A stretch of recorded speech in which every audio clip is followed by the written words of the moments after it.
Bayangkan malam hari di rumah. Udara mulai sejuk dan suara jangkrik terdengar di luar jendela. Bapak Ibu baru selesai makan malam yang terasa sangat sehat. Sepiring nasi hangat, sayur bening daun singkong, sedikit sambal, dan ikan goreng. Setelah itu Bapak Ibu duduk santai di teras, merasa bangga karena memilih makanan yang menyehatkan. Tapi esok paginya, tubuh terasa berat, kepala pusing, dan lidah seperti kaku. Suara keluar tidak jelas, tangan sulit digerakkan. Banyak orang langsung panik dan berpikir, mungkin tekanan darah naik atau kurang tidur. Padahal bisa jadi penyebabnya jauh lebih tak terduga dari sayur yang selama ini dianggap menyehatkan. Assalamualaikum warahmatullahi wabarakatuh. Semoga Bapak Ibu sehat di usia penuh berkah. Tulis di komentar Bapak Ibu menonton dari kota mana dan usia berapa supaya kita bisa saling menyapa. Saya Dr. Belis, Rahmat Widodo. Sudah lebih dari 20 tahun mendampingi kesehatan lansia di berbagai daerah Indonesia, dan setiap hari saya melihat hal yang sama. Banyak orang tua makan sehat, tapi tetap jatuh sakit karena tidak tahu kapan dan bagaimana tubuhnya berubah. Hari ini, saya ingin mengajak Bapak Ibu memahami hal penting yang jarang dibicarakan, bahwa di usia 60 tahun ke atas, tubuh tidak lagi memproses makanan dengan cara yang sama seperti dulu. Ada 7 sayur yang bisa diam-diam memicu stroke jika dikonsumsi di waktu yang salah. Tetapi jika Bapak Ibu tahu cara yang benar, sayur-sayur ini justru bisa jadi pelindung tubuh yang luar biasa. Tetap bersama saya sampai akhir video, karena sayur nomor 1 adalah yang paling sering dimakan hampir setiap hari oleh lansia di Indonesia. Selama 20 tahun saya mendampingi pasien lansia, saya sering mendengar kalimat yang sama di ruang periksa. Dok, saya makan sehat kok, tiap hari sayur, buah, tidak gorengan. Tapi ketika saya periksa tekanan darah, kadar gula, atau aliran darah ke otak, hasilnya sering tidak seindah yang diharapkan. Banyak yang tidak sadar bahwa tubuh manusia berubah pelan-pelan seiring usia. Apa yang dulu bermanfaat di usia 40, bisa jadi beban di usia 65. Setelah usia 60, fungsi ginjal mulai melambat. Pembuluh darah menjadi lebih kaku, dan tubuh kehilangan kemampuan merespons rasa haus dengan baik. Saat malam tiba, darah menjadi lebih kental, aliran melambat, dan bila dikombinasikan dengan makanan tertentu terutama sayuran dengan sifat diuretik, tinggi oksalat, atau berinteraksi dengan obat risiko penyumbatan kecil di otak meningkat. Banyak lansia yang mengira serangan itu datang tiba-tiba, padahal prosesnya berlangsung diam-diam selama bertahun-tahun. Inilah sebabnya mengapa kita tidak bisa hanya meniru pola makan lama. Kesehatan lansia membutuhkan pemahaman baru tentang waktu makan, kombinasi makanan, dan cara kerja tubuh sendiri. Sayur memang baik, tapi tidak semua baik di setiap waktu. Sama seperti obat, efeknya bergantung pada dosis dan waktu konsumsi. Bapak Ibu tidak perlu takut makan sayur. Justru dengan pengetahuan yang tepat, sayur bisa menjadi sahabat terbaik di masa tua. Tubuh ini adalah amanah yang harus dijaga dengan bijak karena setiap pilihan kecil, termasuk kapan makan sayur, dapat menentukan seberapa kuat jantung dan otak kita bertahan. Mari kita mulai mengenal satu persatu sayur yang perlu diwaspadai, dimulai dari sayur kampung yang paling sering hadir di meja makan kita sehari-hari. Siapa yang tidak kenal daun singkong? Sayur kampung yang satu ini hampir selalu hadir di meja makan orang Indonesia. Direbus sederhana, dimakan dengan sambal terasi, ikan asin, dan nasi hangat rasanya bikin tenang. Seperti mengingat masa kecil di desa. Banyak lansia percaya daun singkong bisa menambah darah dan menjaga tekanan tetap stabil. Tapi saya ingin Bapak Ibu berhenti sejenak dan berpikir, kapan terakhir kali Bapak Ibu makan daun singkong? Siang hari atau malam hari? Beberapa tahun lalu, saya merawat seorang pasien bernama Pak Darmawan, 67 tahun. Petani dari Sleman. Ia rajin makan daun singkong setiap malam karena merasa itu sayur paling sehat. Tapi suatu pagi, ia datang dengan keluhan pusing, nyeri di punggung, dan kencing terasa panas. Setelah diperiksa, ternyata ginjalnya mulai terganggu oleh penumpukan kristal kecil. Saya jelaskan kepadanya bahwa daun singkong memang kaya gizi, tapi juga tinggi oksalat, zat alami yang bila bertemu kalsium dapat membentuk kristal halus di ginjal dan pembuluh darah. Pada usia muda, tubuh mudah mengeluarkan sisa oksalat ini.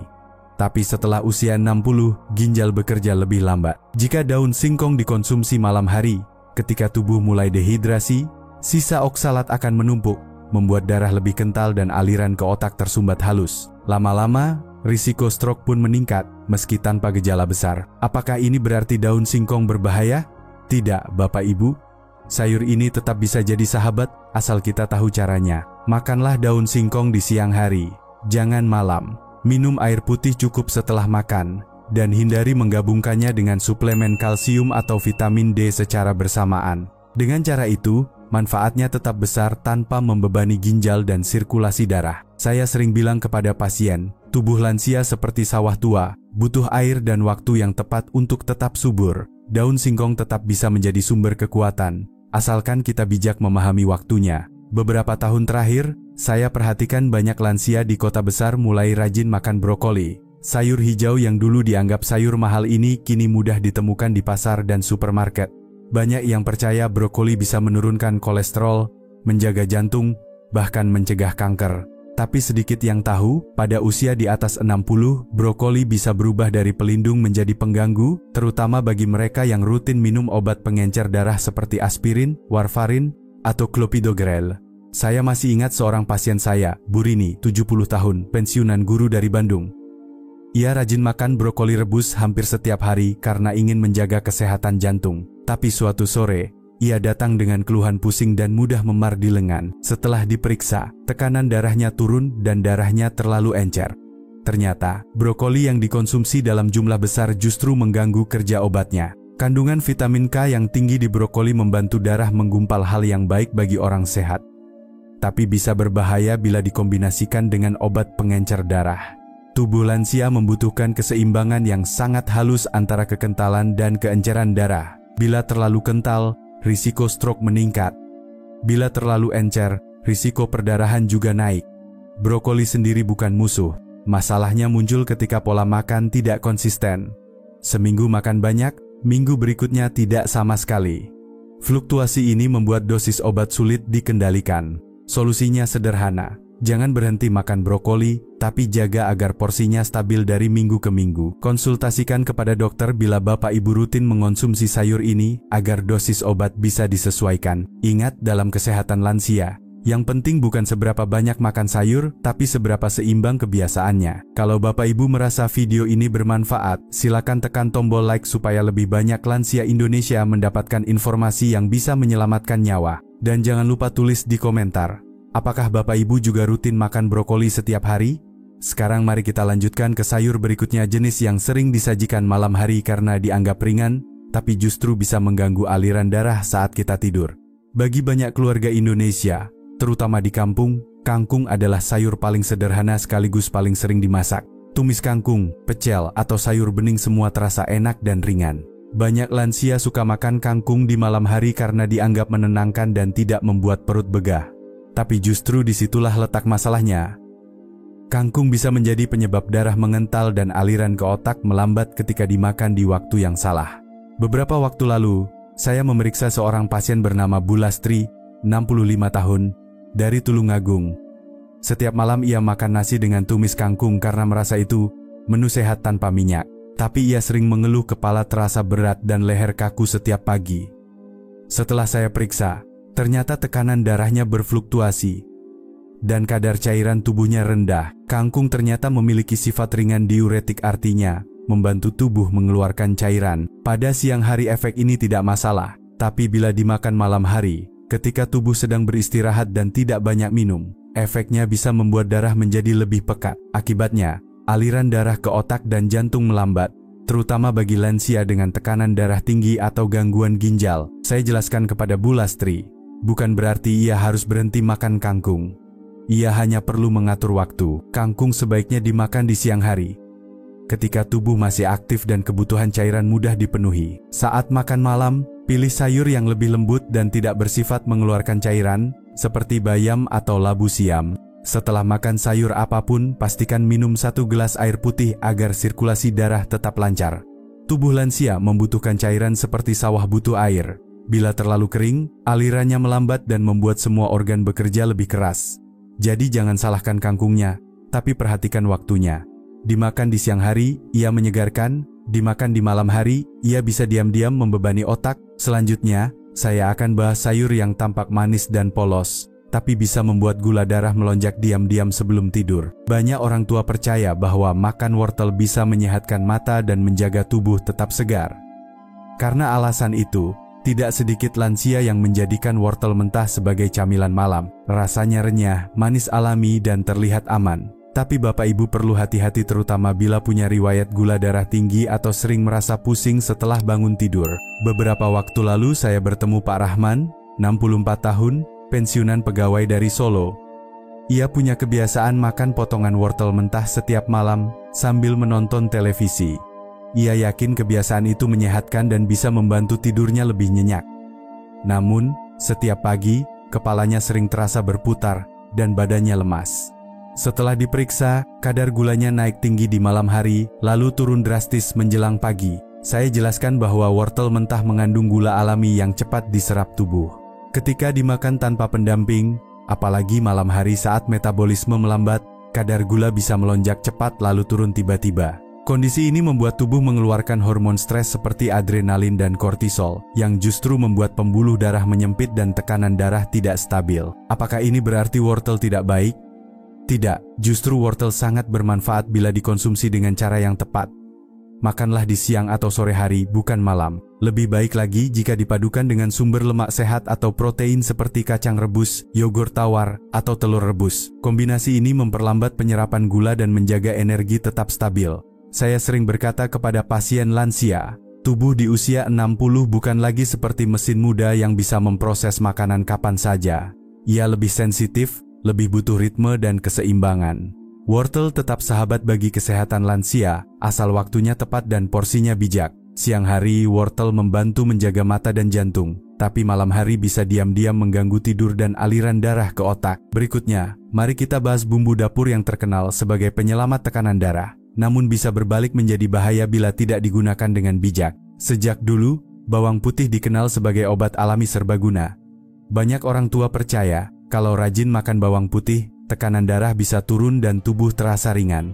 Keyakinan ini tidak salah, karena bawang putih memang mengandung alicin zat yang bisa membantu melancarkan aliran darah dan menurunkan kolesterol. Tapi seperti obat, manfaat besar ini bisa berubah menjadi bahaya bila digunakan tanpa aturan, terutama bagi lansia yang rutin minum obat pengencer darah atau tekanan tinggi.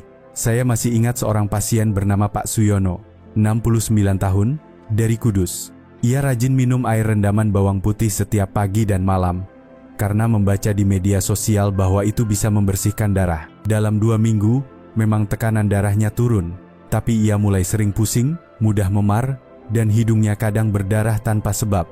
Saat diperiksa, darahnya terlalu encer. Setelah saya tanya, ternyata ia juga rutin minum aspirin setiap hari. Kombinasi antara bawang putih mentah dan obat pengencer darah membuat darahnya sulit membeku. Bila kondisi seperti ini terjadi di pembuluh otak, bisa memicu perdarahan kecil yang tak terasa, tapi berulang dan berbahaya. Saya katakan kepadanya, "Pak, bawang putih bukan musuh, tapi jangan dianggap seperti air putih." Dalam kesehatan lansia, setiap bahan alami tetap punya kekuatan. Gunakan bawang putih sebagai bumbu masakan tumis atau rebus, karena panas akan menurunkan efek pengencer darahnya. Hindari mengonsumsi suplemen atau rendaman bawang putih tanpa pengawasan dokter, apalagi bila sedang minum obat jantung, aspirin, atau obat diabetes. Bapak Ibu, tubuh di usia 60 plus sangat sensitif terhadap perubahan kecil. Satu siung bawang putih mentah mungkin aman bagi anak muda, tapi bisa menjadi beban bagi jantung dan otak lansia bila dikonsumsi berlebihan. Gunakan dengan bijak, dan bawang putih akan tetap menjadi pelindung alami yang memperkuat jantung serta menjaga kesehatan lansia. Tapi jika diperlakukan sembarangan, ia bisa berbalik menjadi ancaman diam-diam di dalam tubuh. Sekarang mari kita bahas bumbu dapur berikutnya yang tak kalah populer. Aromanya harum, rasanya gurih, tapi bila berlebihan, bisa membuat tekanan darah turun terlalu cepat. Hampir semua masakan Indonesia memakai bawang merah. Dari tumisan sederhana sampai sambal khas daerah, aroma bawang merah selalu jadi ciri dapur rumah. Lansia sering menganggap bumbu ini aman karena alami dan menambah selera makan.